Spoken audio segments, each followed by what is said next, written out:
Asia cup super 4 match లో team India చేతిలో పాకిస్తాన్ ఓడిన తర్వాత భారత్ కెప్టెన్ సూర్యకుమార్ యాదవ్ రెండు దేశాల మధ్య జరిగే పోటీలను రెవైలీ అని పిలవటం మానేయాలని అందరినీ కోరారు. కాగా ఇప్పటికే టీమిండియాపై ఓటమితో కుంగిపోతున్న పాకిస్తాన్ కు కెప్టెన్ సూర్యకుమార్ యాదవ్ మాటల పుండు మీద కారం చల్లినట్లయింది.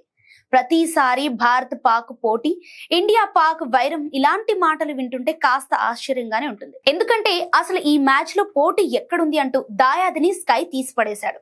దీంతో పాక్ జర్నలిస్ట్ అడిగిన ప్రశ్నకు దిమ్మ తిరిగి ఆన్సర్ ఇచ్చి పాడేశాడు.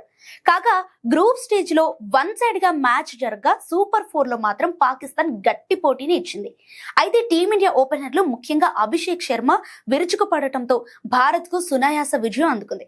అయితే ఈ మ్యాచ్ లో టీమిండియాను దాయాది బౌలర్లు రెచ్చగొట్టడంతో మ్యాచ్ అనంతరం నిర్వహించిన ప్రెస్ కాన్ఫరెన్స్ లో పాకిస్తాన్ పై సూర్యకుమార్ యాదవ్ సెటర్లు వేశాడు. ముఖ్యంగా ఓ పాకిస్తాన్ సీనియర్ జర్నలిస్ట్ వేసిన దిమ్మ తిరిగే సమాధానం ఇచ్చాడు.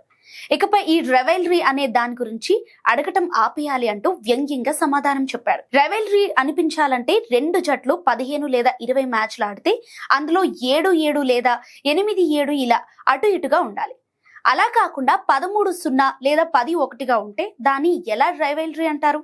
అసలు గణాంకాలు నాకు తెలియదు, కానీ మేము వారికంటే 7-15 మధ్య నుంచి క్రికెట్ ఆడాం, బౌలింగ్ కూడా మెరుగ్గా చేశాం అంటూ సూర్యకుమార్ యాదవ్ చెప్పుకొచ్చాడు. కాగా 2021 వరల్డ్ కప్ తర్వాత ఈ రెండు జట్టు పాల్గొన్న ప్రతి మ్యాచ్ లోనూ టీమిండియాదే విజయం.